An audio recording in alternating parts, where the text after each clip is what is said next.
entre les États-Unis et le Brésil. Sylvain, bonsoir. Bonsoir Rémi, bonsoir à tous. Une rencontre vraiment très intéressante entre ces deux équipes. Les États-Unis composés donc de joueurs NCAA, tous ou freshmen ou sophomores ou juniors, aucun senior, enfin des seniors pour l'année à venir bien sûr, pour la saison à venir. Et le Brésil, on le répète certainement, un orphelin d'Oscar Schmidt et qui a du mal quand même à trouver la relève. Oui, mais une équipe pleine d'expérience. Le plus jeune joueur brésilien serait le joueur le plus âgé comparé aux joueurs universitaires américains. Un match important, il faut absolument que les États-Unis gagnent de plus de 6 points ce soir. Alors, les 2-5 de départ, vous voyez tout de suite, on a pour les Américains Wallis Kierziak, on a Dion Glover, on a Jumaine Jones, André Miller, et il nous en manque un, ça ne doit pas tarder à venir. Les États-Unis bien sûr sur la gauche de votre écran, le Brésil à droite dans son maillot jaune, le Brésil avec Caio Casoialo. Alors on va voir tout de suite, c'est lui d'ailleurs qui marque ce premier panier. Casoialo et bien sûr Elton Brand qui nous manquait pour les Américains, autant pour moi.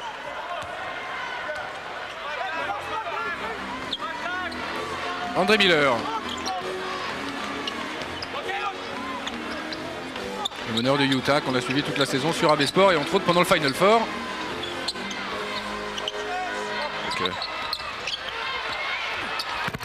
Et Elton Brand, 2 points pour Elton Brand. On compte beaucoup d'ailleurs sur ce joueur côté américain. Une équipe américaine d'ailleurs pas très grande. Il y aura Calvin Booth seulement à 2,11 m. Sinon les plus grands joueurs sont à 2,03 m. Une faute sur André Miller. Et j'en finis avec le 5 de départ brésilien. Il y a Joeseyo Joerke, le numéro 15. Il y a donc Caio Cazuyato. Alors que là, bien sûr, le coach de la sélection américaine, Monsieur Clem Haskins. André Miller au lancer franc, on aura l'occasion de revenir sur la composition du Brésil dans ce début de partie. Finaliste du championnat NCAA, André Miller avec Utah. Défaite mémorable face à Kentucky. Et de lancer franc réussi par André Miller.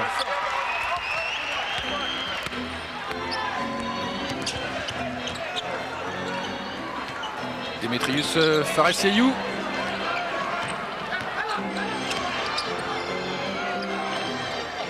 Dos Santos qui défie Elton Brand, bras roulés de Dos Santos et le rebond pour les Américains. Jumaine Jones, Dion Glover,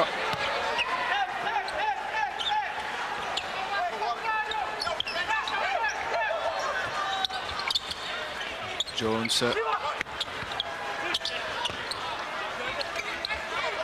Glover 9 secondes pour le shoot, attention. Et quelle adresse dans ce début de partie côté américain. Un 100% extra avec que des shoots extérieurs. C'est un bon début de match, mais une équipe aussi qui apprend à se connaître au fil du tournoi. Une équipe qui n'a pas eu un long temps de préparation et qui commence à avoir des repères, mais c'est vraiment une très bonne expérience pour ces jeunes joueurs quand ils reviendront dans leur université tout au long de la saison. Dion Glover, lui, continue son festival. Là, c'était à 3 points, juste avant, à 2 points maintenant. 5 points de Dion Glover, l'arrière de Georgia Tech.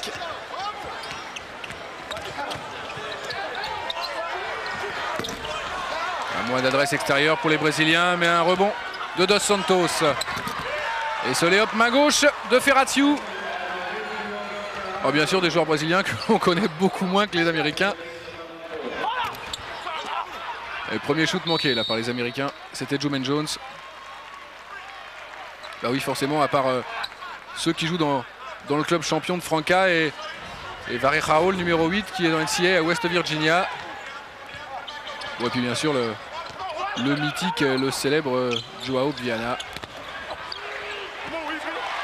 Elton Brand au rebond offensif. Un bien meilleur début quand même côté américain. D'ailleurs, le coach Clem Haskins en voulait un petit peu à ses joueurs.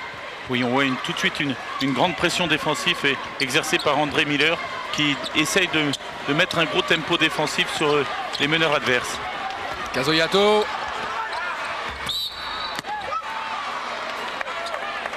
Et la faute. La faute, me semble-t-il, pour Dion Glover.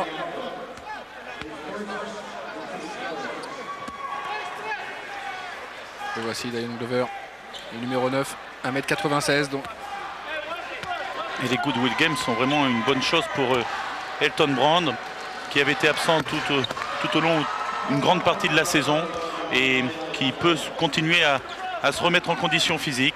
Il était dans une phase ascendante lors du tournoi, et puis là il continue à travailler. C'est vraiment des devoirs d'été très intéressants pour lui. On a vu au passage le coach de la sélection brésilienne, Elio Rubens Garcia. Glover.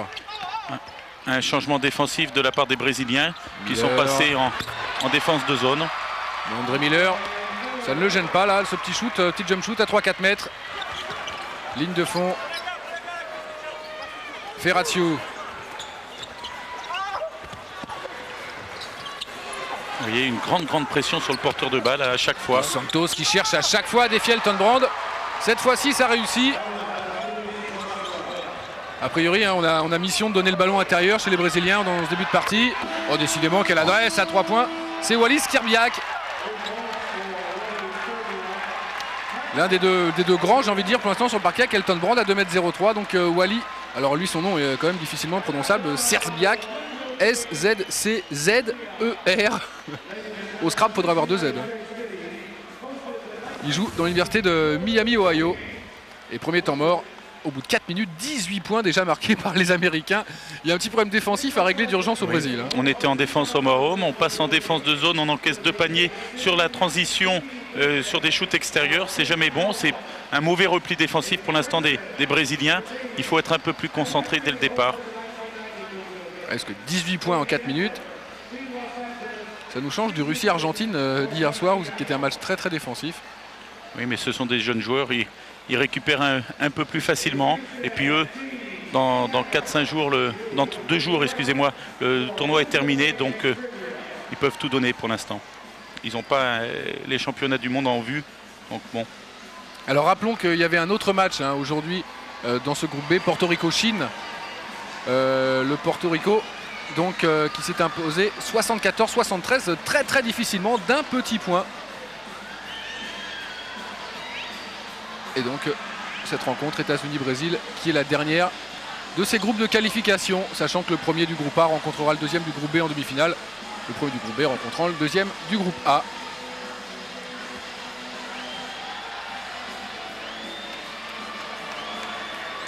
Et c'est vrai, ces temps morts ils sont toujours plus longs qu'à l'accoutumée. On avait l'habitude d'avoir des temps morts d'1 minute.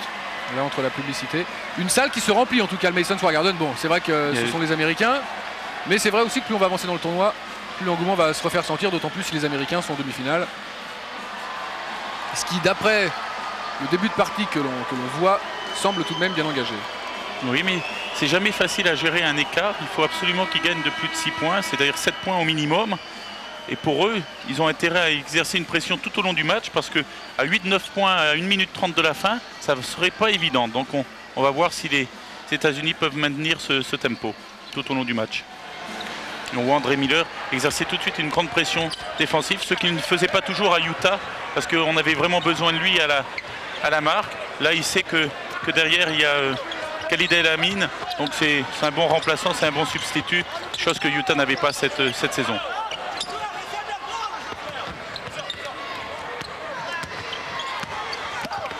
Ah, il y a un passage là, il y a un passage, mais quel contre! Quel contre! C'était Rogerio Klavke, bien contré par le tandem Jumaine Jones et Elton Brand. Toujours cette défense de zone 2-3. Ben, ce sont des jeunes joueurs avec un gros talent individuel, et c'est là où on voit la qualité des joueurs au basket. C'est sur une attaque de zone, parce qu'il faut sentir les intervalles, il faut sentir les passes à faire. Superbe rebond offensif là de Jumaine Jones, l'ailier de Georgia. Lui aussi on l'a vu cette saison sur AB Sport.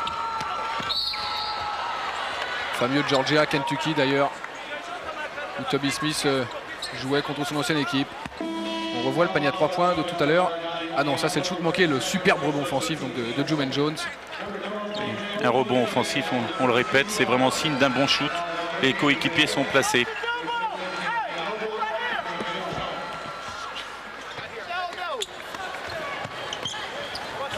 les Américains qui ont archi dominé leurs adversaires au rebond.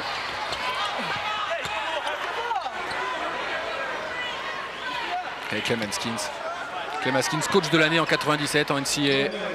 Il avait atteint le Final Four, pardon, avec son université de Minnesota, battu justement par Kentucky.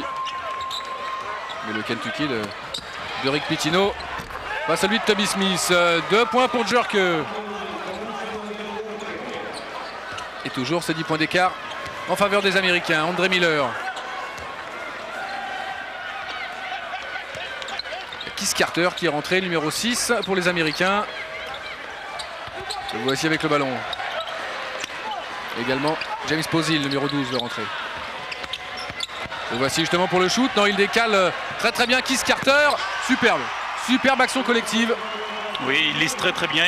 Ils ont une bonne patience sur cette défense de zone qui est un peu particulière, qui me rappelle celle que Antibes faisait il y a 3-4 saisons avec Jacques Monclar. C'est une défense de zone où chaque fois qu'un ailier coupe, eh bien on suit cet ailier, on se repositionne en zone à l'opposé.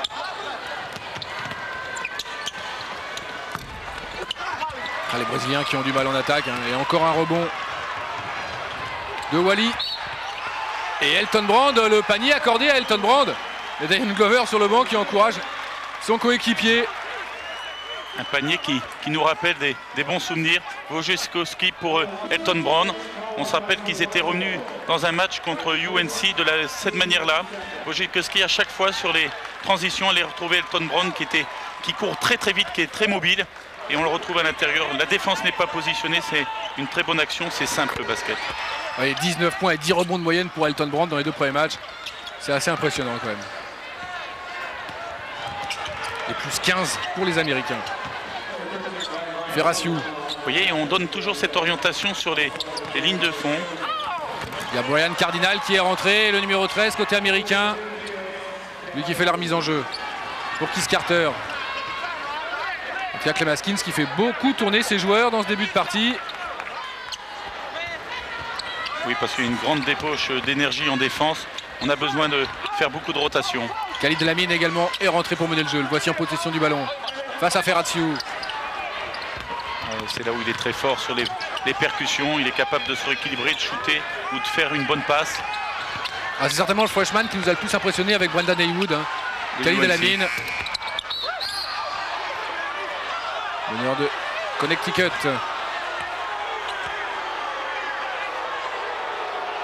Ah oui, Clem Haskins dit que son joueur était en train de shooter. Tiens, Clem Haskins alors. Donc Final Four avec Minnesota.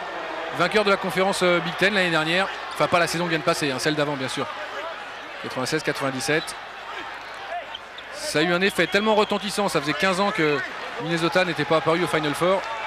Que le gouverneur de l'État, monsieur Arnie Carlson, a déclaré que c'était le Clem Haskins Day le 27 mars. C'est pour dire tous les étudiants du Minnesota doivent remercier Clem Haskins, doivent le vénérer. Un jour de congé en plus. Elton Brand, oh, il est plus fort.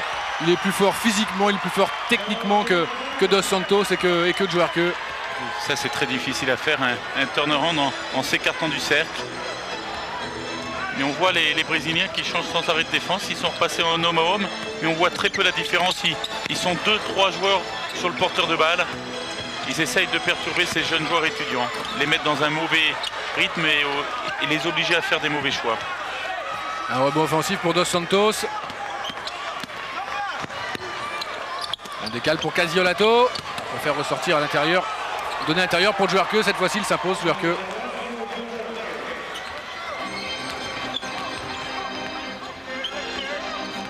Lamine.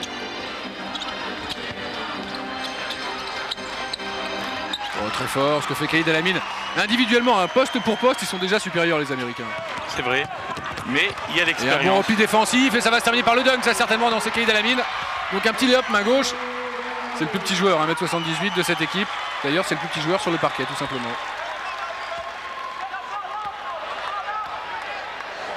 Ah bon, les gens qui ne connaissent pas trop le basket disent oui, pour faire du basket, il faut être grand. Je crois qu'il y a un tas de joueurs qui sont en train de prouver le contraire, hein, des Khalid Lamine qui ont un physique tout à fait commun. Enfin, commun. Ils travaillent bien sûr physiquement, mais pas une grande taille au départ. Je pense aussi à Earl Boykins, le meneur là qui est en ce moment avec la sélection américaine qui se prépare pour le championnat du monde. Il y a des très très bons meneurs de petite taille. Oui, parce qu'à un moment on pensait qu'il fallait gagner avec que des joueurs de grande taille, mais on s'aperçoit que des fois les joueurs de grande taille sont une moins grande menace que des joueurs de petite taille. Au basket, il faut parler de menace et pas regarder si le joueur est de petite taille ou de grande taille. Si on a 3 très bons joueurs mais de petite taille, c'est pas bien grave, du moment que les 3 joueurs soient capables de marquer les paniers. Sortie de Joe Sio, Joe Herké. Et plus 15 là, toujours l'écart, c'était plus 10, après plus 15, l'écart qui grandit au fur et à mesure de la rencontre, et on ne joue que depuis 8 minutes 45 dans cette première période. Tiens, il y a un petit temps mort, donc je vais continuer à parler de Clem Haskins parce que, bon ça vous devez en avoir l'habitude, maintenant j'aime bien m'intéresser au coach. Et donc Clem Haskins qui est quand même un grand monsieur, mais déjà en tant que joueur il avait été drafté en 67, à l'époque où nous on était à peine nés. En 1967, Clem Haskins il a joué en NBA à Chicago, à Phoenix et à Washington. Et donc sa participation au Final Four de 96-97, un grand moment de sa carrière. Je vous disais, il y a eu un jour déclaré Clem Haskins Day à Minnesota. On lui a demandé aussi de faire un show à la télévision juste après ça pour célébrer ce grand événement. Et le gouverneur avait déclaré à la télé américaine: je suis fier de pouvoir dire que Clem Haskins est un ami. S'il avait perdu, je ne sais pas s'il l'aurait dit, mais... C'est déjà arrivé au Final Four, c'était vraiment un grand exploit. Ah, c'est vrai qu'on se régale avec la NCAA toute l'année. Tiens, bah, puisque ça continue un petit peu, le temps mort, on parle de NCAA. Donc il y a des joueurs que l'on a vus toute la saison. Elton Brand, bien entendu. Brian Cardinal, on l'a vu, il est à Purdue. On a vu donc Jumaine Jones à Georgia. On a vu Diane Glover à Georgia Tech. Quincy Lewis, c'est le numéro 8 à Minnesota. A.J. Gitton à Indiana. Keith Carter à Mississippi. Khalid Amin à Connecticut. André Miller à Utah. On les a tous vus. À part Calvin Booth à Penn State. Et si encore, on a montré Penn State. Si. Je crois que c'est Nicolas Bayou qui a dû commenter cette rencontre. On a dû faire Penn State. Et ben, mis à part Wallis Yerbiak à Miami, Ohio, et James Posey à Xavier, on a vu tout le monde. Bon, ça résume bien nos chiffres. Hein. Nicolas Dirieux, qui coordonne tous nos sports américains, s'est amusé à faire quelques petits calculs. Par exemple, dans les 3 All-Star Teams de NCAA cette année, on a montré 13 des 15 joueurs. C'est vraiment un bon choix de match alors. Oui, oui, tout à fait. Félicitations à Nicolas Dirieux qui nous envoie régulièrement ces excellents sujets de New York. Alors je vous parlais du coach, Monsieur Clem Haskins. Il y a aussi son assistant, un grand coach également, Milton Barnes. Bon allez, Milton Barnes, on se le garde pour le prochain temps mort. André Miller est revenu sur le parquet face à Ferrazio. Ah, les Américains qui peuvent se permettre de beaucoup faire tourner leur effectif, alors que les Brésiliens, eux, pour vous situer, les Brésiliens, ils ont perdu 3 rencontres amicales face aux Argentins. Bon, les Argentins qui sont comme une très très bonne équipe, hein. Mais les Brésiliens ont perdu 3 fois. L'équipe des Goodwill américaine a fait quelques matchs amicaux contre l'équipe qui représentera les États-Unis au championnat du monde. Lancé franc pour James Posey. Ah ben, il est rentré. José Viana, le numéro 7 chez les Brésiliens. Il a 35 ans.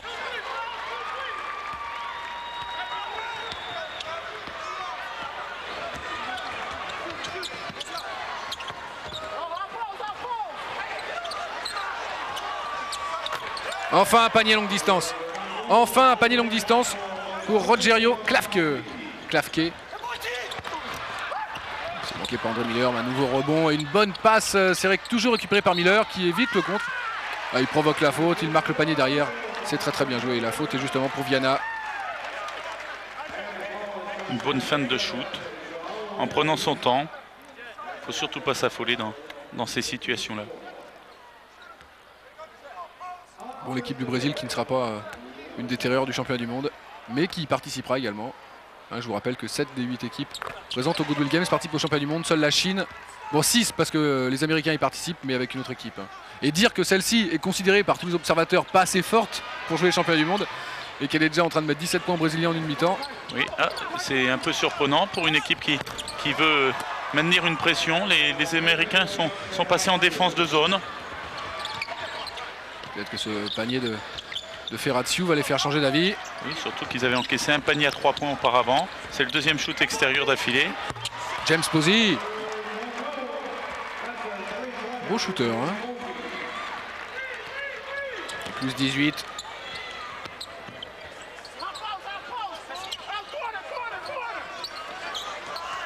arrive bien à décaler les shooters. Hein. On arrive bien, dommage. Oui. C'est manqué là de la part de Klavke. Eh bien, c'est les Brésiliens font exactement ce qu'on avait dit hier sur les changements de défense des Américains. Ils viennent de marquer 2 paniers d'affilée. Enfin, on peut considérer que des lancers francs, c'est une action positive. Donc on va certainement voir les Américains changer à nouveau de défense. Et lancer franc pour Rogerio Klavke. Certainement le joueur brésilien qui a fait la plus forte impression. Et le coach donc Elio Rubens Garcia et Clem Haskins. 3 lancers francs pour Klavke qui était à 3 points.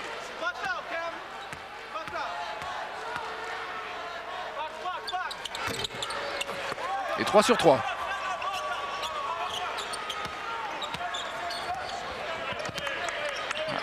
Et un pressing tout terrain derrière. Oui, l'objectif n'est pas forcément de voler le ballon sur une presse comme ça. Oh, quelle adresse exceptionnelle des c'est toujours Américains. James Posey, hein, c'est toujours James Posey. Oui, l'objectif peut être aussi un objectif de vouloir désorganiser mentalement l'équipe américaine. Quand on fait une presse, c'est pas forcément voler les ballons, mais les obliger à faire des mauvais choix. Un shoot forcé ou un shoot en première intention. Et pour l'instant, les Américains sont vraiment dans la zone. Toujours cette défense de...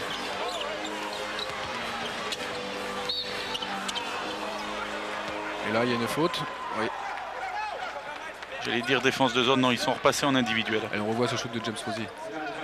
Ouais, ça défend un peu loin quand même. Hein. Surtout que c'est pas son premier shoot, c'est son 3e.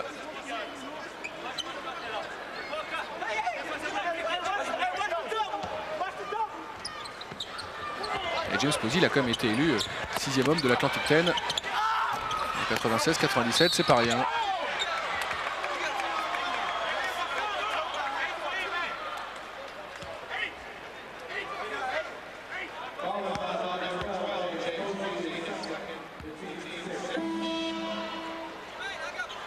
Nouveau changement.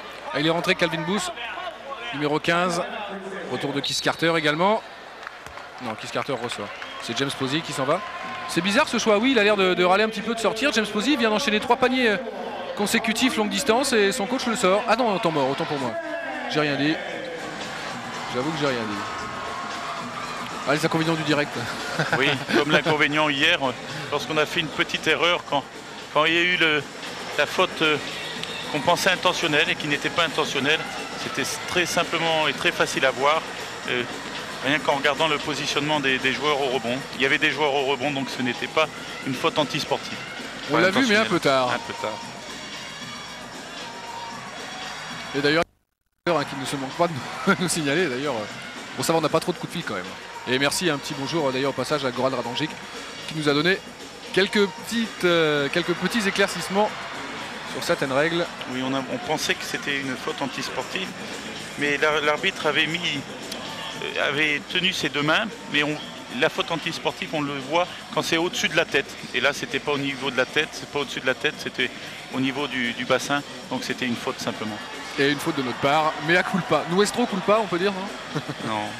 Et c'est vrai que maintenant, quand on accroche le joueur à 2 mains, ce n'est pas une faute antisportive. Et dans le temps, on sifflait ces fautes, on les avait appelées les fautes intentionnelles, et maintenant ce n'est pas une faute antisportive. Une faute antisportive, c'est une faute qui est grave et qui peut porter atteinte à l'intégrité physique du joueur.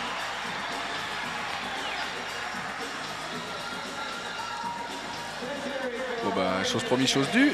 J'étais tout à l'heure, j'ai fait une petite présentation de Clem Haskins, son assistant Hamilton Barnes. Ah oui, quelques statistiques, c'est important parce que les Américains sont à 80% de réussite au shoot et 80 à 3 points. Voilà, 80% et 8 points sur contre-attaque. 50% chez les Brésiliens, voilà. 80% à 3 points, on répète, c'est 120% à 2 points, c'est exceptionnel. Et puis surtout 8 points de contre-attaque, c'est-à-dire des paniers marqués sur contre-attaque, c'est des paniers à 100% de réussite quasiment. Et je vais y arriver, j'ai une petite minute. Milton Barnes, donc l'assistant de Clem Haskins, c'est le coach d'Eastern Michigan. Et Eastern Michigan, ça tombe bien, je vous parlais tout à l'heure d'Earl Boykins, Eastern Michigan qui était l'université du micro-meneur des Américains, Earl Boykins. Un grand coach également, qui a mené son université au tournoi final NCAA. les 2 dernières saisons. C'était amusant, j'espère qu'on le reverra tout à l'heure. Glenn Haskins qui se fait apporter une chaise et qui prend et manage le temps mort en étant assis sur une chaise face à ses joueurs qui eux-mêmes sont assis. On est un petit peu dans un salon de thé. On le reverra certainement. Oh, bon sauvetage, dommage. Pour les Brésiliens, c'est intercepté par Jumaine Jones. Oh, ça va très vite. C'était James Posey. Oui, c'est vraiment les caractéristiques du basket universitaire tel qu'on l'a vu la saison passée. Une grande vitesse, un peu de transition défensif-offensif, c'est une excellente qualité et surtout une grande pression défensive. Un peu plus de mal sur le jeu de placé. Ferratiu, contré par André Miller, récupère le ballon. Allez, ou peut-être, non, une passe dans le dos. Superbe cette passe de Ferratiu. C'était pour Sandro Varejao, justement celui qui joue, enfin qui est passé par la NCAA, par West Virginia.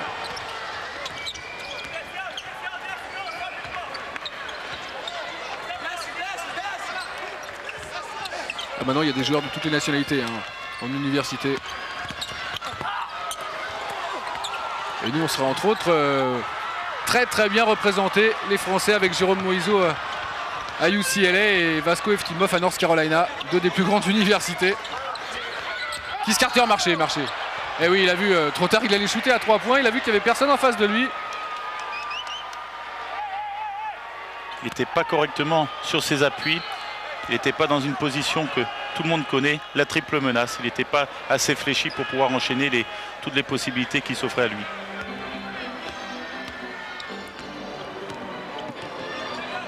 L'écart qui se stabilise à 15 points. Les Brésiliens qui auront mis 10 minutes à prendre la mesure de leurs adversaires. Dos Santos. Par contre, on voit une grande activité d'André Miller. Une fois que le meneur a fait la première passe, il essaye de couper la deuxième passe qui pourrait revenir à son vis-à-vis. Ce qui désorganise un peu le jeu d'attaque brésilien puisque les Brésiliens jouent sans meneur. On a vu...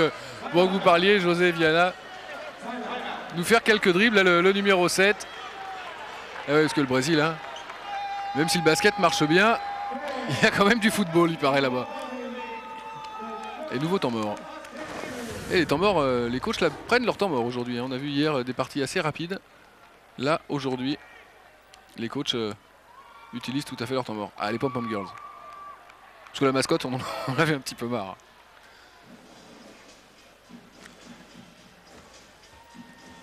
Une première mi-temps vraiment exceptionnelle des Américains. 42 points. Il reste encore 8 minutes de temps de jeu.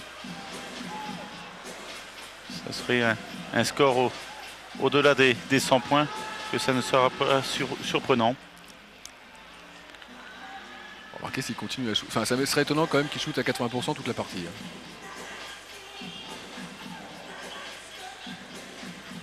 Hein. C'est l'autre vamp. Ça hier on en avait qu'une, aujourd'hui on a l'autre.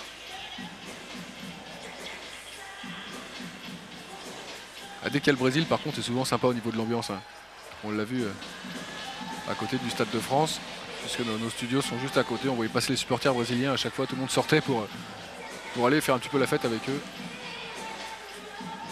Bon, là, ils sont pas aussi nombreux. En tout cas, une compétition de basket très intéressante dans ces Goodwill Games. Hein. Vraiment avec des équipes qui pratiquent un très bon basket.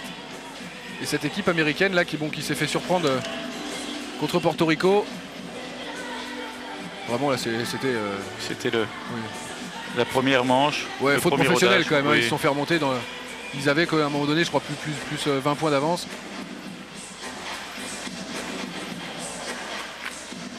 Très rapide des mains sur tout ce qui est défensif sur le porteur de balle. On a vu par contre qu'ils dans le secteur intérieur, les Brésiliens avaient marqué 16 points dans la raquette. 4 de plus que les Américains, mais c'est vrai que depuis le début du match, hein, c'est systématiquement leur première option. On a vu 2 shoots extérieurs, sur le passage d'ailleurs, sur le changement de défense. André Miller en pénétration. Oh, il est costaud. Il va défier sans problème les intérieurs adverses. Et finir avec la main gauche alors qu'il part en dribble main droite. Ça veut dire qu'on est relativement à l'aise balle en main. Dos Santos. Avec une prise à 2 sur... Non. Il ressort Dos Santos pour Viana. Toujours une défense de zone là des Américains. Ils alternent sans arrêt. Un des repères au basket, il faudra vérifier s'ils le font là actuellement, sur les changements de défense et en fonction s'il y a un panier marqué ou pas. On sait peut-être le repère qu'ont les Américains là. Il faudra qu'on le voie avec le temps.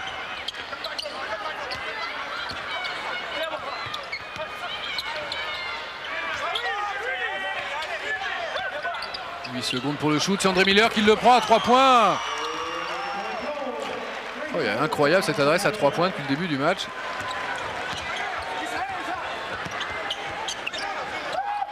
Et pourtant la ligne est un peu plus loin pour eux. À 3 points, parce qu'en NCAA, bien sûr, la ligne n'est pas à 6,25 m. À 6,25 m, elle est légèrement moins écartée du panier. Alors là, quand vous êtes entraîneur universitaire, comme Matt Jerus, il doit être content de voir son joueur s'entraîner pendant les vacances alors que les règles universitaires ne l'autorisent pas. Mais il doit avoir une petite crainte quand même, c'est que son joueur se blesse. Comme tous les entraîneurs de club ou de universitaires, les entraîneurs qui regardent les matchs à la télévision ont toujours cette crainte, comme les entraîneurs des joueurs qui sont en équipe de France aussi actuellement, en espérant que tout se passe bien avec l'équipe de France, mais que les joueurs ne se blessent pas. Le vétéran George Viana qui essaye de prendre le match à son compte en attaque. Cette fois-ci c'est manqué. Allez, oup pour Elton Brand, c'était un petit peu fort. Récupération par les Brésiliens.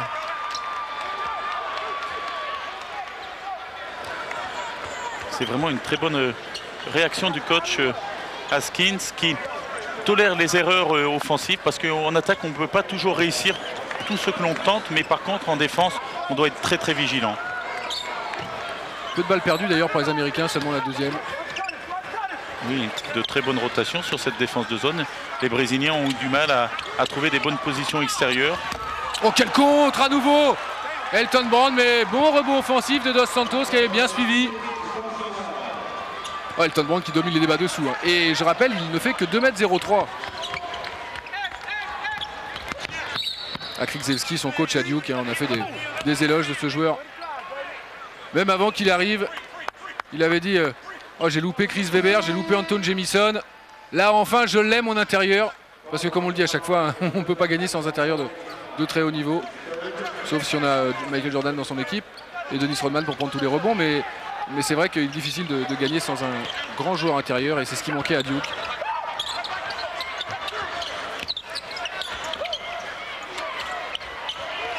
Oh, quelle adresse, c'est phénoménal. Et c'est encore Wally Szczerbiak. C'est le deuxième. C'est le deuxième, oui, oui. Le joueur de Miami, Ohio, qui a un ailier intérieur, qui a un 3-4, et qui est le meilleur shooter à 3 points de son équipe et de son université. C'est lui qui a le meilleur pourcentage. Il est légèrement en dessous des 50% à 3 points, ce qui est remarquable.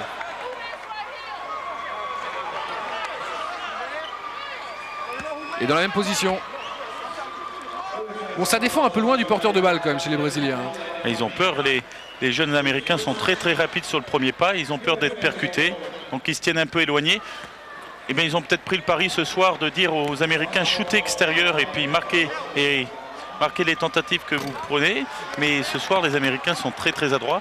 Peut-être qu'il y aura un bouleversement tactique lors de la deuxième mi-temps. Peut-être que l'on leur dira allez dans les intervalles. On les forcera à aller dans les intervalles. On va voir si les Brésiliens s'adaptent.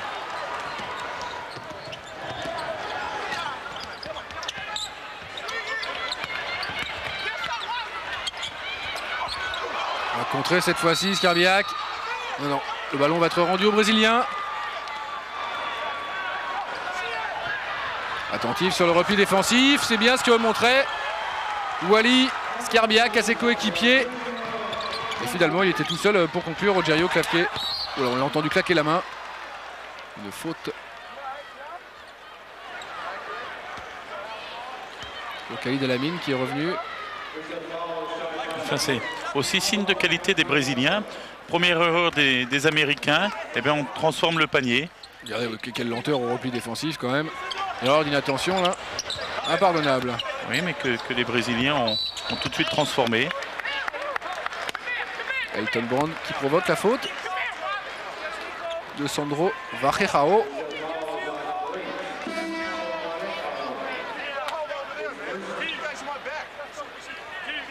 Bon, moi qui vous trouve des ressemblances à chaque fois.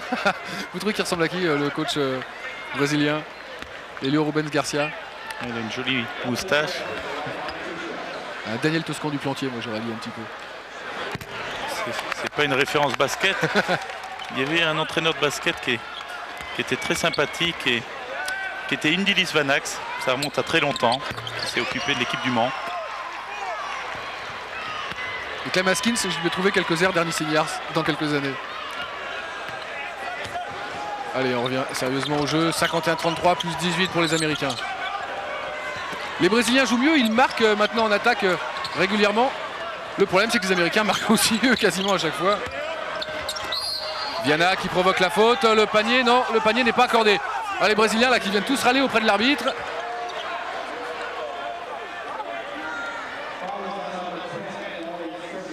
Et malheureusement, le panier n'est pas accordé. On voit la faute de Skierbiak. On aurait pu accorder le panier dans la continuité du mouvement. Enfin, la faute n'est pas pour Elton Brand après. Hein. La faute n'est pas pour Elton Brand, elle est juste avant. Enfin, c'est vrai qu'aux États-Unis, ça, on accorde le panier.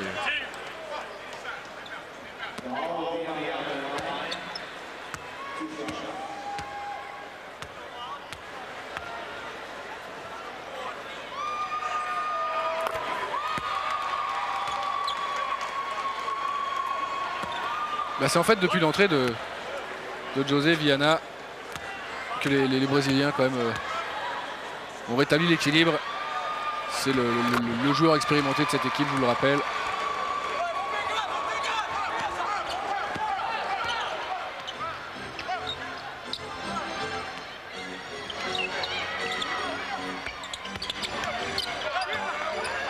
Glover. C'est bien intercepté encore par Viana. Il a failli sauver ce ballon avec cette passe dans le dos. Malheureusement, il avait mis le pied en touche, José Viana. Une défense homme à homme à nouveau des Brésiliens.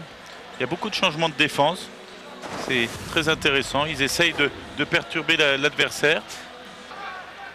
Oui, la victoire de Porto Rico 74-73 d'un petit point. Et les résultats d'hier, Australie, Lituanie, Argentine, Russie, c'était en direct sur AB Sport.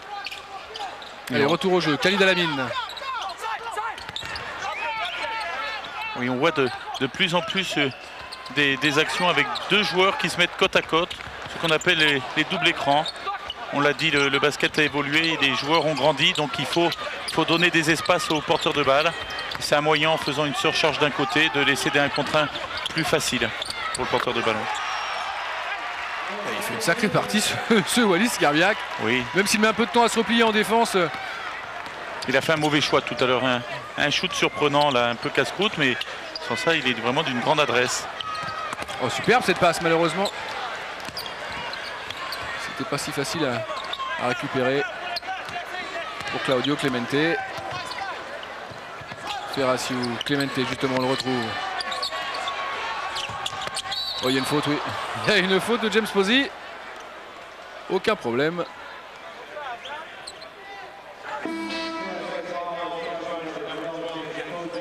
Et il suit son shoot. C'est important ça aussi. Hein. On le voyait là après à capter le rebond offensif au cas où. 2 sur 3, 3 points, 8 points, 2 rebonds pour Wallis Skierbiak.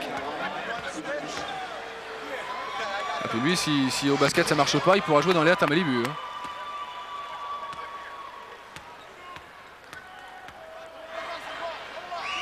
Et on comprend que le basket ça plaise aux femmes. Quand même qu'on voit deux jeunes hommes comme ça.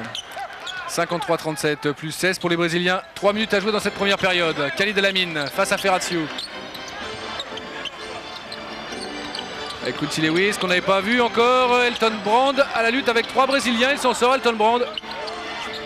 Redonne à Khalid Alamine. 8 secondes pour le shoot. C'est Khalid Alamine qui prend tout seul son shoot et qui le met dedans. Vraiment, c'est incroyable cette adresse en première période. Il faut rappeler aussi que les joueurs universitaires ont l'habitude de jouer sur des possessions de 35 secondes. Donc ils ont 5 secondes de plus que là où ce sont les règles FIBA avec 30 secondes de possession. Donc il faut shooter un petit peu plus vite que NCA. Léger marché peut-être.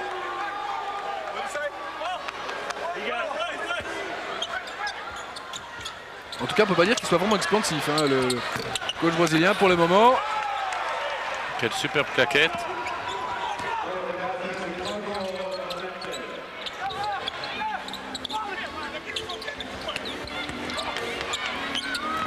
Oh, Elton Brand, alors lui, dans un fauteuil. À la Michael Jordan. Ce petit shoot reculant là, qui donne 18 points aux Américains. Ferraciu. La mauvaise passe de Ferraciu. Vraiment beaucoup de pertes de balles alors que la pression n'est pas si importante que cela. On revoit ce petit shoot en se reculant d'Elton Brand qui avait face à lui Claudio Clemente. Là, il avait l'avantage de taille cette fois-ci. Il faut vraiment un super toucher. Hein. Elton Brand, on le rappelle, il sera sophomore la saison prochaine. S'il va jusqu'au bout de son cursus, il a donc encore 3 ans en NCAA. Allez, fort amigos qui auront pris une année de plus vont être redoutables. Khalid Elamine là vient d'être contré. Et c'est récupéré par les Brésiliens. Il y a un 3 contre 1 à jouer. 3 contre 2. Mais c'est bien joué ça collectivement. Il y a une faute de Quincy Lewis. Il est fort amigos. Donc les 4 freshmen de Duke ont été surnommés ainsi. William Avery, le meneur. Et les intérieurs, Shane Battier, Elton Brand et Chris Burgess. Vraiment un mauvais choix d'Elamine. Qui est vraiment un très très bon joueur, mais je trouve qu'il lance pas assez rapidement les contre-attaques. Il pourrait essayer de donner un peu plus de jus parce que le but du basket c'est de marquer des paniers faciles et on marque les paniers faciles sur les contre-attaques aussi. On l'avait remarqué cette année déjà, on trouvait qu'il gardait la balle un peu trop longtemps, il essaye de jouer un peu pour lui. Il faudrait qu'il soit un peu plus starter, surtout avec la taille qu'il a. Lui, il lui reste aussi 3 saisons en NCAA. C'est quand même assez rare qu'un freshman démarre comme ça quasiment tous les matchs et joue autant.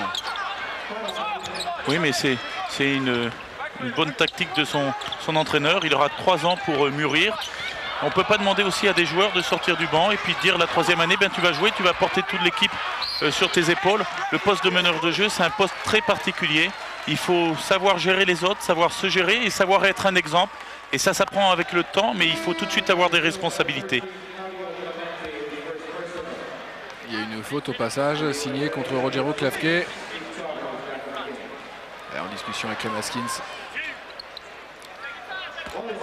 Un garçon comme Antoine Rigaudot qui a commencé très très jeune en Pro A à jouer, ben, il a appris tout de suite à avoir des responsabilités. Il avait 17 ans et demi, je n'ai plus l'âge exact. Plus jeune, il me semble qu'il a commencé, je crois, à 15 ans et demi, 16 ans.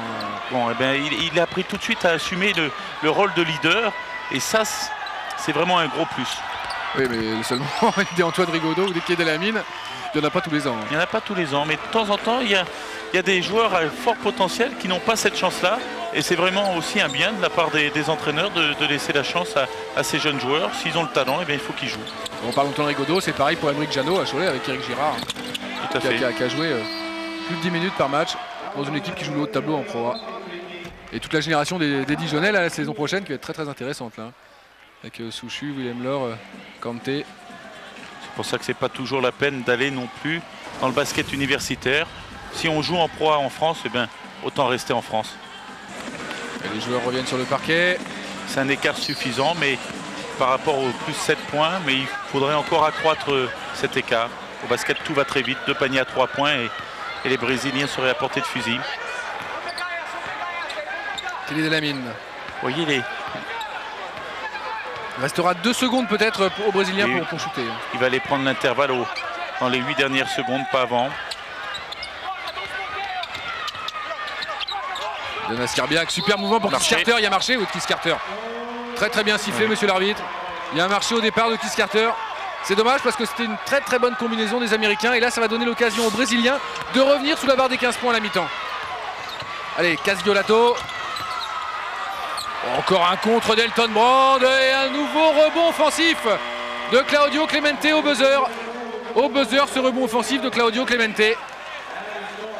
Elton Brand là qui avait été un petit peu tout seul pour défendre. Lui fait un très très gros match, Elton Brand à l'intérieur. En tout cas, oui, on le revoit, c'est bien marqué avant le buzzer me semble-t-il. Enfin quoique, s'il nous le remonte. On voit le contre d'Elton Brand. Il reste... oui, ça doit être accordé ça. ça doit être accordé. C'était à 1/10 de seconde du coup de sifflet final. Les Américains donc qui mènent de 13 points au moment où on va peut-être rendre l'antenne à la Plaine-Saint-Denis à Nicolas Bayou. Si Nicolas m'entend. Certainement un éclatement des Bulls. On avait lu aussi Rodman disant ça. On voit pas très bien comment les Bulls vont pouvoir rester tous ensemble. C'est la fin d'un cycle. Et tant mieux pour Scottie Pippen qui pourra aller gagner de l'argent ailleurs. Mais c'est vrai que ça fait quand même... Bon, c'était le premier candidat sérieux. Tout le monde sait que Tim Floyd est ami personnel de Jerry Krause. Donc c'est Jerry Krause qui a gagné. C'est Jerry Krause qui a gagné, oui. Alors que les joueurs s'étaient mobilisés pour pousser la candidature d'Hamden, l'assistant de Phil Jackson. Alors qu'on sait qu'il y avait des coachs comme George Karl qui avait été approché, l'ancien coach des Sonics. Scott Skiles également, qui était un joueur des Magic d'Orlando, qui était parti faire bien des malheurs à Michel Gomez en Grèce, puisque Scott Skiles, qui était l'un des joueurs de Michel Gomez, au PAOK, avait un petit peu ligué les joueurs et s'était retrouvé finalement à prendre l'équipe pendant la deuxième partie de saison quand Michel Gomez a été remercié. Scott Skiles qui finalement risque d'être un des assistants donc de Tim Floyd. Alors est-ce que Michael Jordan ira jouer ailleurs? Pourquoi pas Madison Square Garden de New York? Il avait dit que cette salle lui plaisait beaucoup. Phil Jackson, ancien joueur des Knicks, champion d'ailleurs avec les Knicks en 73. Phil Jackson n'était pas contre venir coacher au Madison Square Garden. Bon là il a dit qu'il allait prendre une année sabbatique. Il est parti en vacances avec le sénateur Bill Bradley, qui a joué d'ailleurs avec lui aux Knicks en Turquie. Et donc voilà, Phil Jackson qui a dû apprendre de là-bas que les Bulls ont nommé son successeur. Et effectivement c'est certainement la fin d'une des plus grandes équipes de basket, les Chicago Bulls, donc 6 titres NBA. Et les Américains qui continuent leur numéro d'adresse. Moi, faut que je me remette dans le match parce que j'avoue que cette nouvelle là, elle me fait un petit peu de... Ça m'ennuie parce que Jerry Krause quand même, enfin bon, je le connais pas personnellement, mais ça doit être difficile de travailler avec lui. Hein. Il y a vraiment que Michael Jordan, et encore Michael Jordan a du mal à lui tenir tête, la preuve. Pour Michael Jordan, c'était pas vraiment non plus prononcé. Toutes ces déclarations étaient plutôt dans le flou.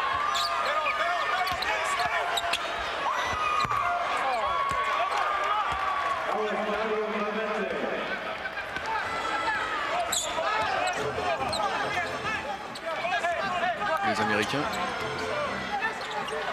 qui attaquent bien mieux cette première période. Cette deuxième période, bien sûr. Pardon.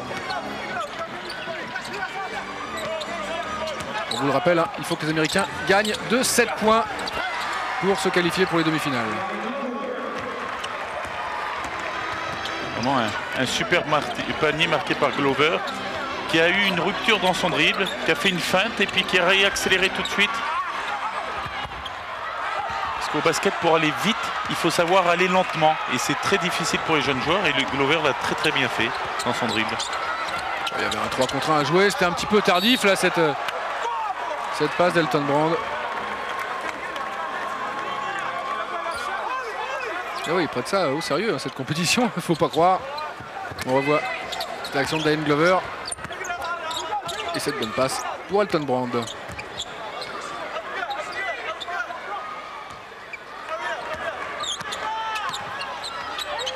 André Miller, Glover, une bonne défense là. Oui, ça fait 3 actions. Ferraciu, superbe cette passe de Ferraciu. Et ça se termine par le dunk de Claudio Clemente. Oui, ça fait 3 actions d'affilée que les Américains remontent la balle en marchant. Ils ne font rien pendant 20 secondes et s'affolent lors des 10 dernières secondes. Ils mettent vraiment du temps entre la transition défensive et offensive. Juman Jones, Glover, voilà, un panier à 3 points de Diane Glover.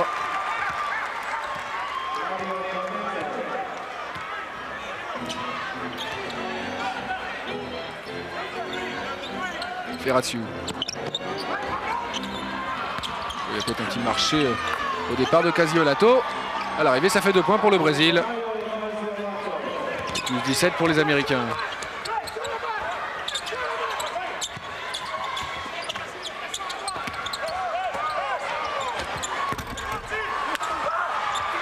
Bien pour Skariak.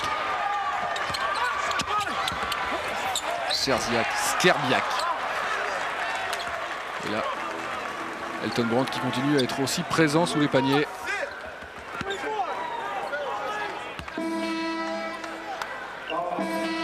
Voici coach Rugzewski l'a comparé à Anton Jamison et Chris Weber. Il ne doit pas beaucoup se tromper déjà pour commencer. On peut dire qu'Elton Brand sera un des futurs grands joueurs de l'NBA. Et vraiment une super passe. Une passe sur un joueur qui coupe à l'intérieur. Il faut la faire à terre. C'est pour ça peut-être tout à l'heure que Keith Carter a fait son marché justement. Et on lui a fait une passe directe alors qu'il coupait au panier.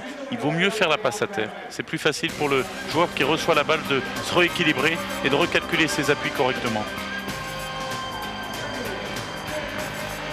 Ce qui nous attend après le basket. Le basket, on le retrouvera pour les demi-finales et la finale. Finale et finale pour la 3e place.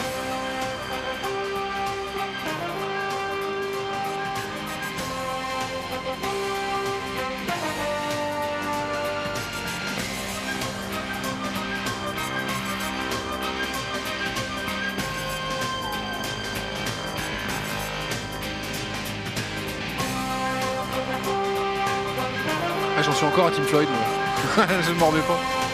Quelle déception. Enfin bon, à l'arrivée l'année prochaine, comme ça, il y aura des candidats au titre. Hein. Oui, mais ça va peut-être donner aussi une chance à un de nos Européens de se mettre en valeur. Tony Kukoc. Tony Kukoc qui a fait vraiment des grands playoffs et que l'on aurait pu peut-être utiliser un peu plus de temps en temps. Parce que Michael Jordan fait des très bonnes choses, mais de temps en temps, il a tendance à oublier ses partenaires. L'arrivée de Tony Kukoc, en tout cas, c'était le joueur le plus adroit des Bulls en finale. Hein. Son pourcentage d'adresse était meilleur que celui de Jordan. On se rappelle un de ces matchs où il avait fait 11 sur 13 au tir et c'était quasiment que des shoots extérieurs. Si ma mémoire est bonne, il avait été repéré par Jerry Krause, une compétition en Europe où il avait fait un 3 points. Et pareil, il avait dû faire un 10 sur 11 à 3 points, quelque chose comme ça. Mais Jerry Krause est quand même quelqu'un de très compétent parce que c'est pas le tout d'avoir des bons joueurs. On ne peut pas gagner avec des bons joueurs. Il faut essayer de faire une équipe bien équilibrée. 70-53 en tout cas, plus 17 en faveur des Américains. Les écarts qui se stabilisent toujours autour des 15 points. Et il reste d'ailleurs un peu plus de 15 minutes à jouer dans cette partie. Bon, vous avez bien vu, hein, on n'est pas en direct comme hier soir, on est en léger différé. C'est pour ça que la mi-temps a été raccourcie entre autres. On revoit le dunk de Claudio Clemente. Et les équipes qui reviennent sur le parquet. Claudio Clemente qui mesure simplement 2 mètres mais qui donne une impression de puissance. On a l'impression qu'il mesure au moins 2,10 m parce qu'il est toujours bien placé et il prend toujours un grand volume, il a toujours les bras en l'air. Il est toujours prêt à recevoir la balle dans la raquette. Elton Brand de lancer franc. Le premier lancer franc manqué par Elton Brand.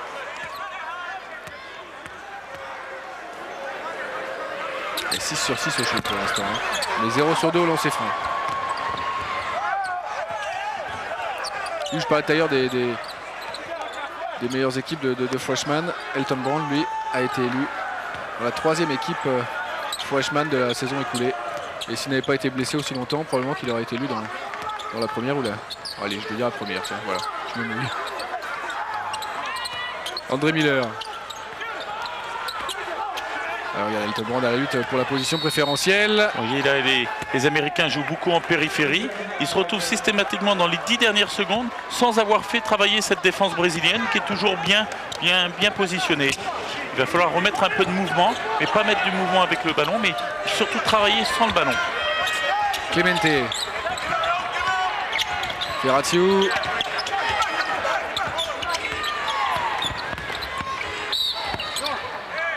La faute est pour André Miller.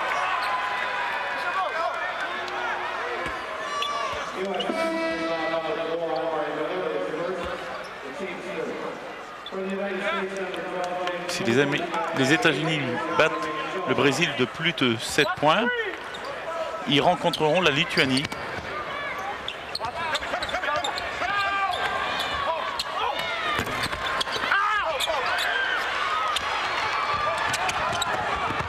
Oh, superbe cette passe. Superbe cette passe pour Skerbiak qui se bat bien au rebond offensif. 3 rebonds offensifs de suite au milieu de 3 Brésiliens. Peut-être un manque de hargne parlais des boules, hein, Dennis Rodman, je ne sais pas si vous avez lu son livre, qui n'est pas non plus une merveille, mais enfin c'est mon opinion. Mais il y a des choses très intéressantes et c'est vrai qu'un rebond, faut avoir envie d'aller le chercher tout ça, déjà au départ. Et là on a vu plus de détermination peut-être chez le joueur américain. Regarde, 1, 2, et il va le rechercher celui-là au milieu de 3 joueurs. Mais il aurait pu shooter de la main gauche. Et quand on est près du cercle, il faut vraiment être capable de shooter des 2 mains parce que ça leur permet de se protéger avec l'autre main. Il était côté gauche du cercle, il fallait shooter main gauche. Comme cela, il se protégeait avec le cercle et la main droite.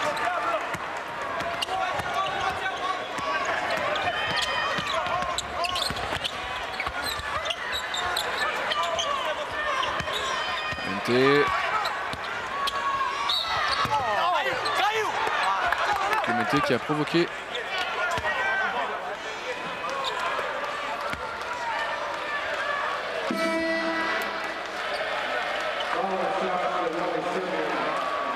la faute est pour Wallis Kerbiak, qui est vraiment un joueur complet. On parlait hier du fait d'avoir beaucoup de mal à définir les postes de jeu. Et ben, là, c'est un intérieur qui peut shooter à mi-distance. Il y a vraiment une grande polyvalence. Bon, c'est un joueur de grande taille, il est là pour prendre des rebonds. Entre un meneur et un deuxième arrière, il y a peu de différence. Et entre 3, 4, 5, dans le basket de haut niveau, il y en a peu aussi. Le rebond pour Calvin Booth, qui est revenu avec ses 2,11 m. Plus 18. Oh, les Américains pas vraiment inquiétés quand même. Ils ont fait le break dès le début. Comme quoi les Brésiliens pourront s'en mordre les doigts si le score en reste là, de ne pas être rentré plus vite dans la partie, en défense du moins. Un super passe pour James Posey, c'était un super shooter, pour cette fois-ci le look. Mais toujours rebond offensif pour les Américains. La Calvin Booth qui va dominer les débats à l'intérieur. Il y a Sandro Varejao, le numéro 8, qui fait 2,10 m. Et Dos Santos, 2,8 m, le numéro 12. Une défense brésilienne qui est un peu attentiste. Ce n'est pas normal de trouver... Regardez, c'est la 2e fois d'affilée que le joueur est seul. Il faut bien se cadrer. Et on dirait que les Brésiliens ne savent pas vraiment s'ils sont en défense de zone ou défense homme à homme. Alors lui, c'est un super shooter. Hein. Keith Carter également. L'arrière de Mississippi. Lui aussi sera senior la saison prochaine.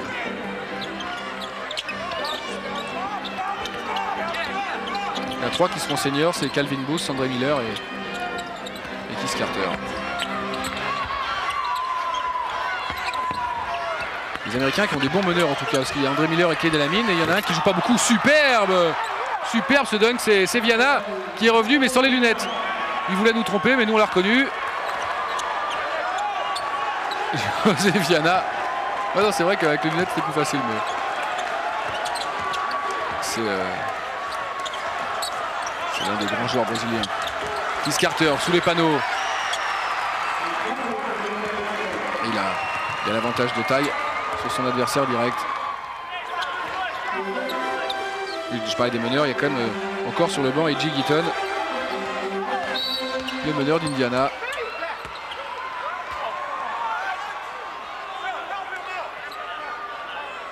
Une nouvelle faute pour les Américains. Et c'est la 2e d'André Miller.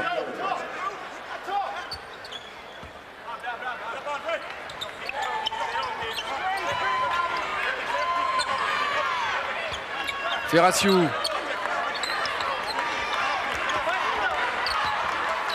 Avec Viana. Ah dommage, je l'avais bien feinté Calvin Booth. Mais le shoot est manqué, c'est récupéré par James Posey. Oh superbe, c'est encore Keith Carter dans la raquette. Mais quelle super passe. Il l'a faite au beau moment.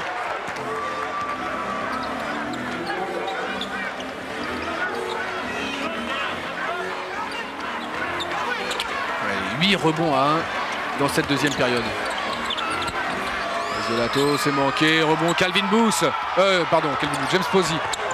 Il m'avait l'air tellement grand que c'est bras tentaculaire. André Miller. Et lui change parfaitement de main. Hein. Ça fait la 2e fois qu'il fait ce petit mouvement. Je pars main droite, je termine main gauche pour éviter le contre. C'est très bien joué. Mais pour ça, il faut vraiment être très costaud au niveau des épaules pour pouvoir avoir le temps de suspension nécessaire. André Miller, c'est un sacré joueur. Il avait fait un triple-double mémorable dans la demi-finale du Final Four NCAA.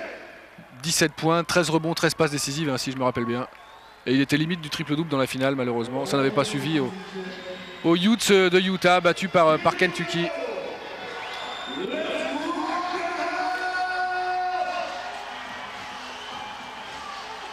Eric Majerus qui a eu quelques contacts d'ailleurs avec la NBA, le coach de Utah. Le lockout doit pas arranger tout le monde.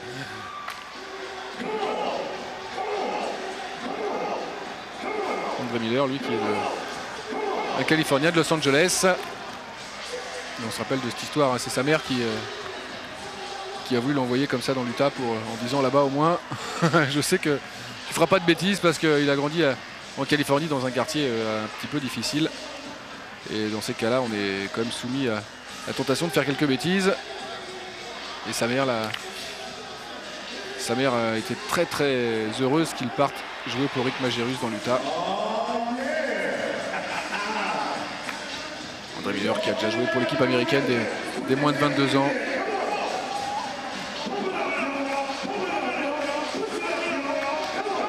D'ailleurs après son Final Four, il avait été élu dans l'équipe, la meilleure équipe de ce Final Four.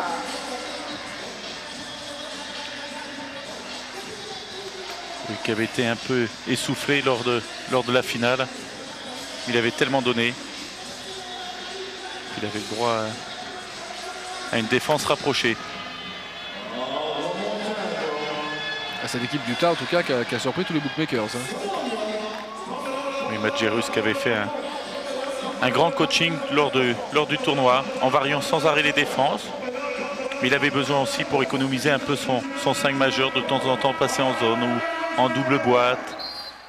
Rappelons que c'est eux qui ont battu North Carolina.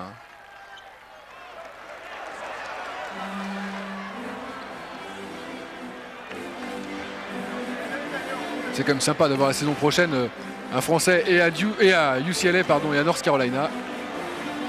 On va suivre ça toute la saison avec un grand plaisir.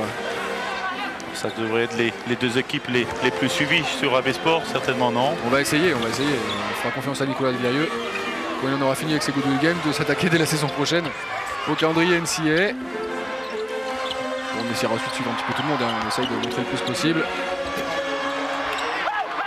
Et nouveau rebond pour Calvin Booth. Voilà, c'est là où El-Amin est un peu lent. Il devrait donner du rythme. Et ça, il le fait systématiquement. Hein. C'est rare, on le voit lancer une contre-attaque.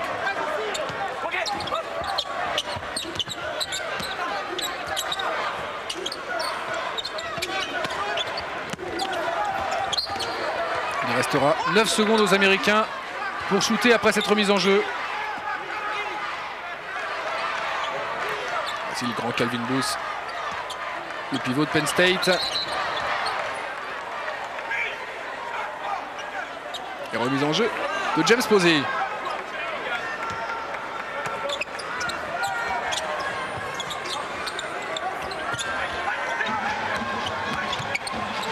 Carter, non, quand même pas. Oh, quel shooter! Ah, lui, c'est un sacré shooter. Hein. Tiens, en parlant de shooter, on a vu la partie d'Andrew Gaze hier à 3 points. Andrew Gaze qui a été comparé ni plus ni moins par Don Nelson Jr., le fils de l'autre et assistant coach de la Lituanie, à Larry Bird. Donc, ça fait peut-être un petit peu beaucoup quand même, mais sur le match d'hier. Enfin, hier, il a fait beaucoup de choses. Ouais. Il a shooté, il a fait des bonnes passes, il a contrôlé le tempo du match. Le but de Larry Bird, hein. Il y en a qu'un. El-Amin à 3 points, c'est manqué. Allez, c'est parti pour les Brésiliens. On a l'impression que les Brésiliens jouent tranquille. Oui, ça colle pas, c'est un peu surprenant. Ah oui, alors qu'il pourra peut-être... la bonne passe de Viana et le contre de Calvin Booth. Il y a une faute là-dessus. Calvin Booth qui fait quand même 20 bons centimètres de plus pourtant. On voit cette passe de Viana. Un bon passe Eva. Pour Ferraciu, et Ferraciu qui fait qu'un 94, 17 cm de moins que Calvin Booth. Bon, il y a une faute de sifflet. Lancer franc pour Ferraciu.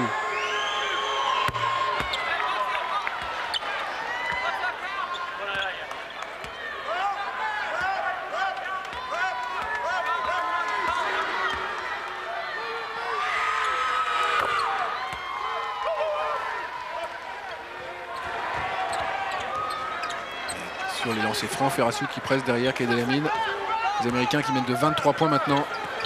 Oh, il y a une faute là de Ferraciu qui a pris le bras du jeune meneur de Connecticut et de la sélection américaine.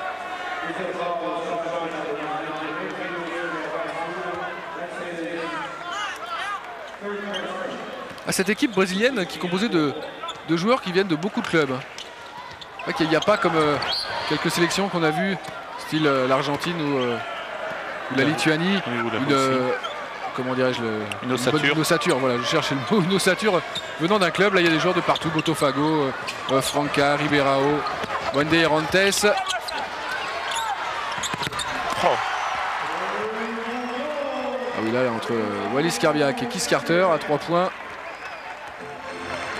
Ça fait très très mal. 26 points d'écart. Oh, superbe cette passe de Viana. Oh, mais derrière quand même on a un peu plus de mal. C'était Klavke. Oh non, quand même pas. Oh là là là là là. Oh, quel match de Keith Carter. Quel shooter. Ouh là là, quel festival. À l'aise dans toutes les positions. Là on l'a vu s'arrêter en déséquilibre, prendre ce shoot. Keith Carter, je rappelle, à l'arrière de Mississippi. Un joueur pour l'Europe certainement. C'est là que c'est intéressant, j'en discutais avec pas mal de coachs français qui nous suivent et qui suivent quelques joueurs comme ça durant l'évolution de leur carrière universitaire. C'est vrai que c'est très très intéressant pour eux.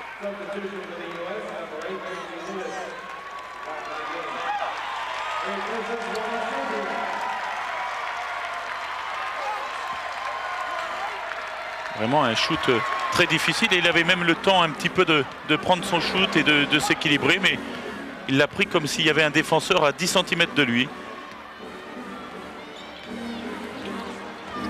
2 sur 3 à 3 points pour Keith Carter, j'ai l'impression qu'il aurait été à plus que ça. Alors ça prouve que c'est vraiment un grand shooter parce que comme vous le disiez, il prend des shoots dans le périmètre, chose qu'on voit de moins en moins.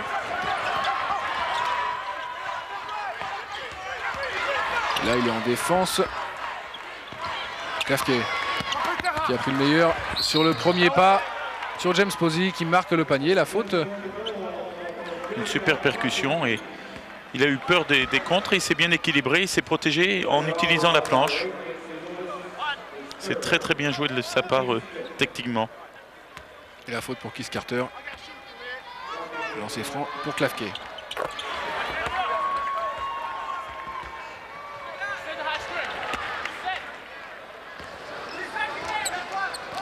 « 26 points pour les Américains qui contrôlent complètement la partie quand même. Oui, on penserait que les Brésiliens feraient des prises à deux, essayeraient de prendre un petit peu de risque pour faire paniquer ces jeunes joueurs américains. Mais non. Les joueurs sont calmes à l'image de leur coach. C'est bizarre parce qu'il y avait quand même un bon coup à jouer. Enfin, un bon coup à jouer. Au moins de ne pas avoir de regret de ne pas se qualifier pour les demi-finales, quoi. C'est vrai que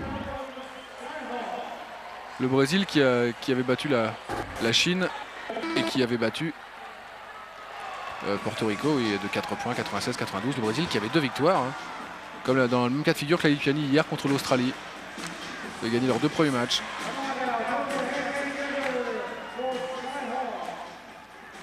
Ah ouais, c'est quand même surprenant que les Brésiliens ne se donnent pas plus que ça. C'est bizarre. 68% de réussite de la part des États-Unis. Avec 11 sur 17 à 3 points, puis une domination au rebond. 9 rebonds supplémentaires. 9 rebonds supplémentaires qui est dû à la maladresse aussi des Brésiliens. 11 sur 17 à 3 points. C'est impressionnant. Je n'ai pas ma calculatrice, mais ça fait 60% en gros. Plus, un peu plus, ouais. 66. Ça fait 64% de réussite. Je suis impressionné. 17 x 6, 102.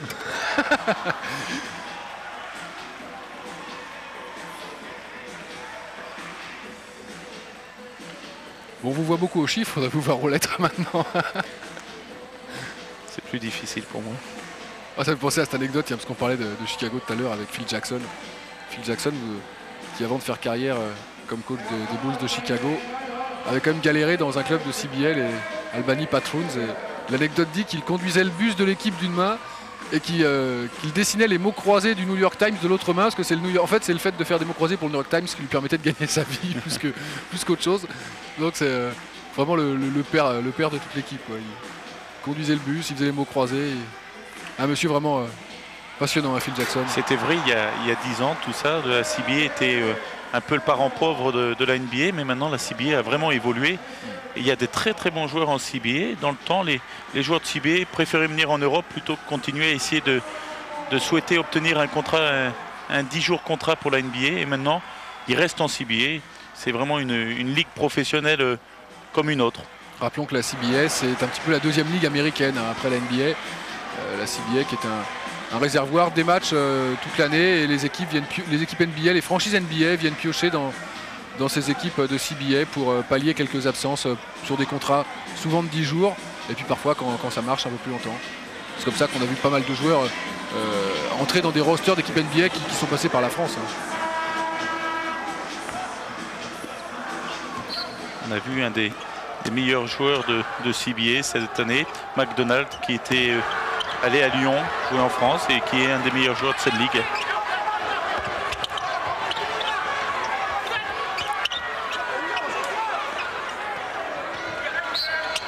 Et comme beaucoup d'Américains, il était arrivé pour sa première année professionnelle, il sortait d'université et il avait du mal encore à se faire au basket européen. Oui, il faut toujours un temps d'adaptation. C'était un très bon joueur universitaire. Cela fait penser un petit peu à un joueur qui était Chanel Scott à Levallois et qui a eu du mal et puis qui est maintenant un très bon joueur en CBA. Khalid El-Amin.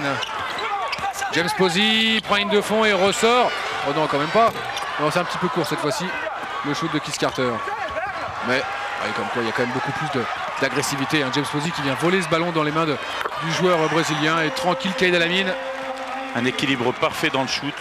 Un super touché. C'est les shoots les plus difficiles, ceux-là.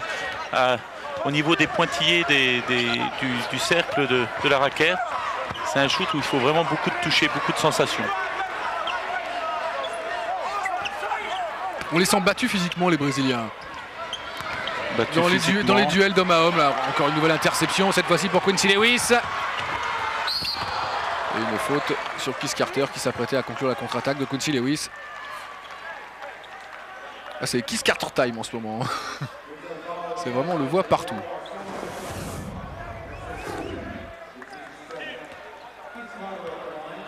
On le retrouve au lancer franc.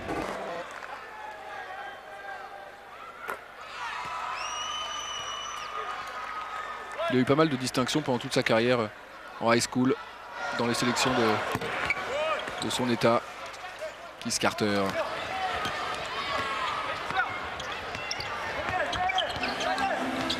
Klavke. Il y a peut-être une petite raison aussi au comportement des Brésiliens ce soir, à cette passivité. En cas de qualification, on le disait auparavant, du fait des résultats d'hier soir, ils rencontreraient la Lituanie. Or, quand on regarde les poules du championnat du monde, ils sont dans la même poule. Donc on ne dit pas qu'ils sabotent le match, mais peut-être qu'ils ne veulent pas affronter la Lituanie lors de ces Goodwill Games et préserver un aspect tactique pour les championnats du monde. Qui sait? C'est certainement la raison. Oui.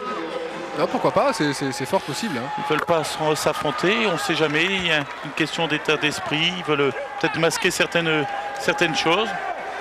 D'un autre côté, si c'est pas là qu'ils essaient de gagner des matchs, c'est quand même important pour les joueurs de gagner des matchs avant de jouer une grosse compétition. Oui, mais c'est leurs adversaires de leur poule, c'est vraiment un aspect, c'est pour ça peut-être la passivité de l'entraîneur, des joueurs, c'est surprenant. Bon, c'est vrai que les Américains mettent une grande pression défensive, mais quand même, les Brésiliens étaient passifs. C'est certainement la raison. Bon, on les a vus meilleurs que ça, les Brésiliens. Hein. Oui. Bon, faut dire que les Américains se sont fait tellement sermonner parce qu'il était bien entendu hors de question qu'ils ne gagnent pas le match de plus de 7 points selon le coach Kamaskins. Et ils étaient tellement remontés qu'ils sont rentrés dans la partie en mettant une grosse pression défensive dès le début. Et c'est vrai qu'ils ont pris 15 points d'avance en moins de 10 minutes et après il n'y a plus de match. Hein. Mais il faut laisser donc un peu un joker à ces Brésiliens que l'on reverra peut-être meilleur contre les Lituaniens.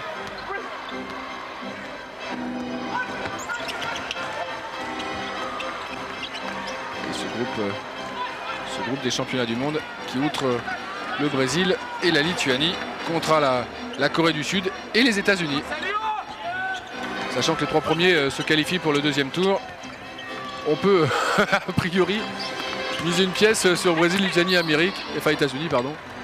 La Corée du Sud, bon, ce sera certainement une surprise. Il faut toujours se méfier de ces pays asiatiques qui courent beaucoup, qui sont relativement très adroits à mi-distance. Et sur un jour d'euphorie, pourquoi pas une surprise? Enfin, ils essaieront d'éviter de faire moins bien que les Japonais au JO d'Atlanta, qui avaient terminé dernier. Et même dans le match entre la 11e et la 12e place, ils avaient pris 38 points. Donc, bon. Il y aura peut-être une révélation, un ou deux joueurs qui sortiront, mais j'ai du mal à croire que la Corée du Sud puisse inquiéter quand même ces équipes-là. Elton Brand qui vient de marquer enfin un lancer franc. Il faut, quand on est intérieur, convertir les lancers francs. C'est dommage de provoquer des fautes et pas marquer des paniers.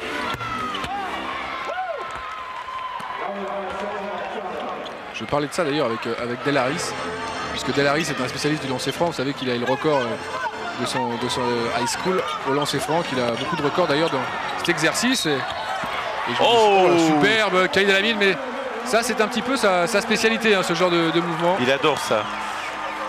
Il adore aller défier les grands, et je vous rappelle, il fait 1m78, pardon, Khalid El Amin. Mais on le sent un peu plus timoré qu'avec son équipe. Généralement c'est un vrai leader, c'est un aboyeur un petit peu. Là, bon, là il est avec des grands joueurs, ils se fondent un peu dans le moule. Et donc Del Harris qui disait que selon lui, il a vu pourtant des grands joueurs travailler les lancers francs. Et il dit Shaquille O'Neal travaille plus que les Pete Maravich, que tous les grands shooters de lancers francs. Parce que lui déjà il a besoin de beaucoup travailler et bon bah ça progresse petit à petit. Je veux dire, est-ce que vous ne pensez pas que le fait que Shaquille loupe autant de lancers francs alors qu'il provoque beaucoup de fautes, ça vous a fait perdre des matchs et pourquoi pas viser plus haut? Après, en moyenne, ça a fait perdre 6 points par match, mais c'est comme le joueur qui a le plus gros pourcentage d'adresse. Il a quand même fait une grosse saison et je vous rappelle qu'il est encore tout jeune. Il a l'air confiant pour la saison prochaine, Del Harris.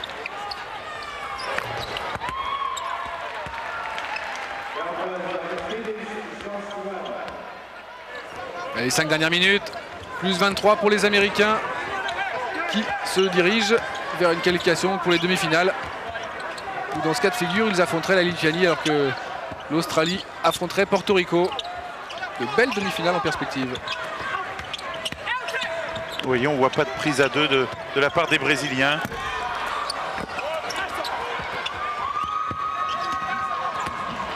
Et du coup, coach Tamaskine, ça fait rentrer Brian Cardinal qui n'avait pas beaucoup joué, le numéro 13.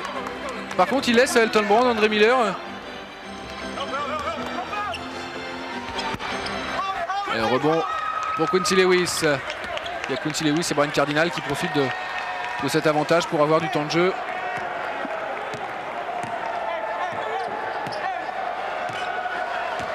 « 31 points d'écart. » 31 points.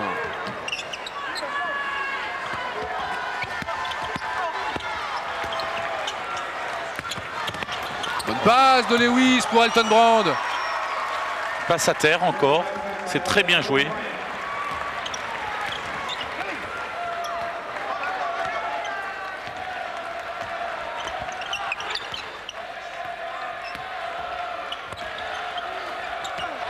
Je ne sais plus quoi faire là, on est perdu. Côté brésilien, El Amin qui sert Elton Brand à nouveau. Il y avait une faute au préalable sur Khalid El Amin. Oui, on voit les Américains très concentrés. Ils donnent le ballon à Elton Brand. C'est aussi une manière de le récompenser pour tout le travail que fait Elton Brand en défense. C'est un contreur, il est là pour boucher tous les intervalles. Et il faut récompenser ses intérieurs, il faut leur donner la balle. C'est un juste équilibre aussi pour l'attaque. Elton Brand qui en profite en tout cas en attaque. Meilleur marqueur pour l'instant de son équipe. Oui, c'est un joueur qui est très actif. Dès qu'on a gagné le ballon, il court pour tout de suite prendre la position préférentielle et il marque beaucoup de paniers faciles dans la raquette sur le jeu de transition. Un joueur en France était spécialiste de cela, c'était Stefan Ostrowski. Dès qu'on avait gagné la balle, dès qu'il avait pris un rebond, il courait et il prenait des paniers faciles parce qu'il courait plus vite que les autres. Il avait la volonté, c'est une question de volonté de la part des joueurs.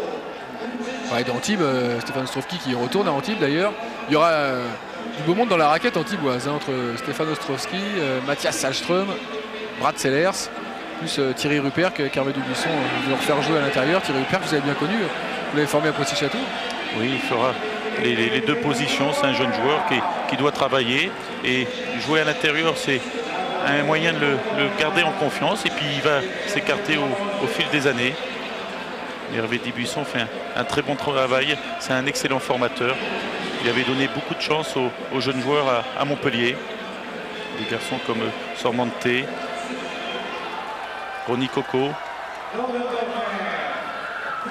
C'est un joueur qui laisse la place à un entraîneur. Je dis un joueur, c'est un lapsus parce que Hervé Dubuisson est un entraîneur qui est aussi un joueur, c'est-à-dire qui comprend les réactions des joueurs, et les joueurs qui s'entraînent correctement aux entraînements, il les fait jouer, quel que soit le joueur. Et Montpellier qui donne sa chance aux anciens joueurs pour entraîner, puisque c'est Freddy Hufnagel qui prend la place de Bertrand Van Butzel. Bertrand Van Butzel aussi, à qui on a donné l'opportunité de coacher. Ça, c'est tout à l'honneur du président Maurice. Oui. Et Freddy Hufnagel qui a fait vraiment un article super dans le Maxi Basket. Il était juste naturel comme il est habituellement, en disant des choses plein de bon sens. On lui demandait si les entraîneurs avaient beaucoup de pression. Il avait répondu non, entraîneur, c'est un métier de passion. Il y a des gens qui gagnent 3000 francs par mois et qui ont leur fils à l'hôpital. Ça, c'est une vraie pression. Et c'était vraiment une bonne parole de la part de Freddy, qui a vraiment un grand cœur. Qui avait fait d'ailleurs cette année une action Jambon Planète à Pau-Orthez pour une œuvre caricative. Ça, c'est bien aussi, tous ceux qui peuvent exploiter un petit peu leur notoriété pour aider les gens en difficulté. Ça se fait beaucoup d'ailleurs en NBA. Les joueurs, pour ça qu'ils ne gagnent pas les mêmes salaires que nous, mais quand on gagne des millions par mois, c'est plus facile. Mais c'est vrai que systématiquement, beaucoup de joueurs, on se rappelle Larry Johnson, premier gros contrat, fait construire un gymnase dans sa ville natale. Enfin, ça, c'est très très bien.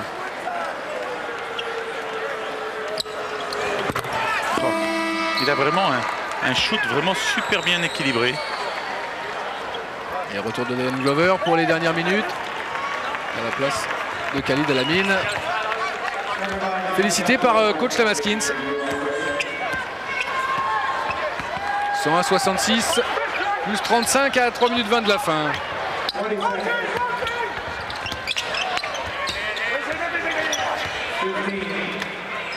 Gelato. Et un rebond, Brian Cardinal.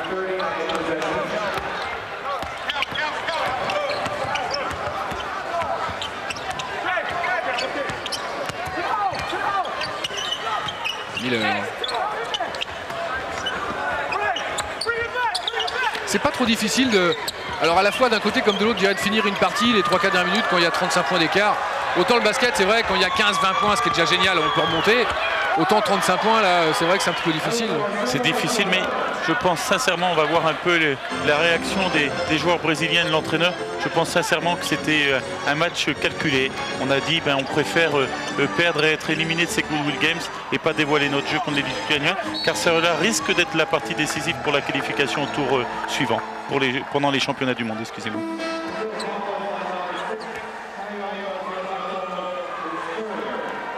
Collectif là. Oui, la balle a vécu, on a fait beaucoup de passes, ça va beaucoup plus vite et cela permet surtout, cela ne permet pas à la défense de se repositionner correctement. Et Marcelo Machado en gros plan, le joueur de Botafogo. Ouais, c'est vrai qu'il a l'air quand même. J'ai rarement vu un entraîneur prendre 30 points et rester aussi calme. Je pense qu'on a trouvé là. Ça confirme ce que vous disiez.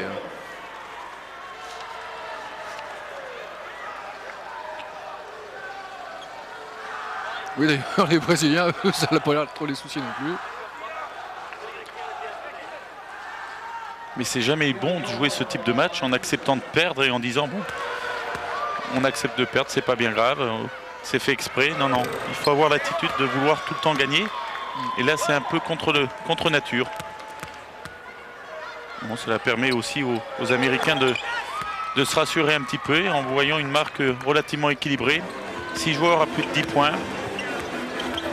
Keith Carter, Khalid Elamine, Wally Skarbiak, Dion Glover, André Miller et Elton Brand.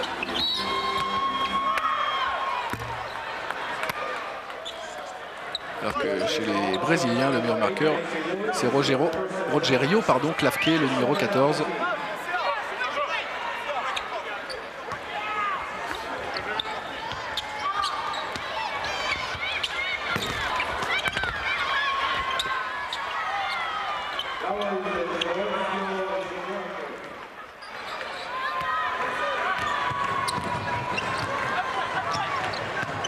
Kelly Delamine, les dernières minutes ou les dernières secondes de cette partie, il a trouvé Quincy Lewis, on fait tourner Diane Glover, Delamine. Voilà, il fait jouer tout le monde là. Thomas Kin, c'était une passe de Delamine pour Calvin Booth, intercepté. Et le coach brésilien là, qui fait jouer aussi tout le monde.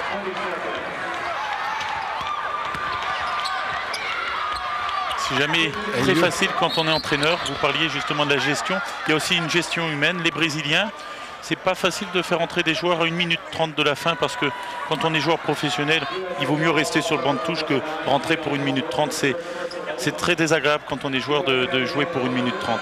C'est son fils. J'ai peut-être trouvé là aussi j'ai la parade. J'ai la parade. Le numéro 10 Brésil. Qu'est-ce que je raconte? Le numéro 10, oui c'est ça, pardon, brésilien. Qui joue à Franca, le meneur de jeu s'appelle Elio Rubens Garcia Filho. J'imagine que c'est comme junior pour les Américains, la Filho, son fils. Mais ce qui m'étonne par contre, c'est que le coach a quand même fait jouer pas mal de ses titulaires de nombreuses minutes, le coach brésilien. Donc c'est un petit peu à l'encontre alors il veut tout faire, c'était peut-être pas le moment justement de lancer tous les jeunes et de les faire jouer. Là c'est quand même un peu paradoxal son choix. Hein. Si tant est que ce soit son choix. Parce qu'on peut pas se permettre c'est notre analyse, mais il n'est pas à sa place. Calvin Booth qui s'est bien battu au rebond.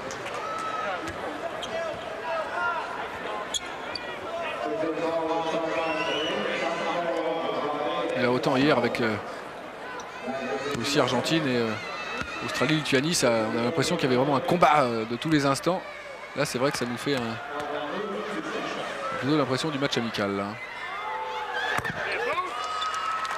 Enfin, c'est vrai, je me répète peut-être si vous venez de prendre l'antenne, mais le début de partie des Américains, les 10 premières minutes en défense, c'était assez impressionnant. En attaque, n'en parlons pas, ils ont shooté à 80%. Là, les Brésiliens ont tout de suite pris un coup sur la tête.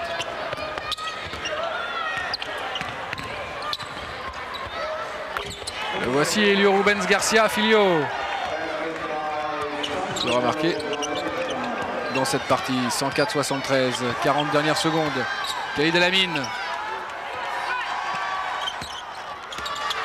Calvin Booth, joli mouvement de Calvin Booth. Un bon passage de bras sous son défenseur. Mais ça, faut être vraiment très, très à l'aise, balle en main. Bonne passe de Rubens Garcia. Bah oui, c'est plus facile maintenant. C'était pour Djuerke cette passe. La dernière possession peut-être pour les Américains. Kelly Delamine. Et Brian Cardinal qui remonte avec ses deux genouillères là. Il y a 10 secondes pour passer le milieu de terrain. Ah, il a failli perdre la balle. Erreur de jeunesse. Hein. Allez, les dernières secondes. Dernière action. Kelly Delamine. Non, il refuse le shoot ou quoi? Comme hier. Allez, Brian Cardinal va faire marquer tout le monde à 3 points. Cardinal. Et non.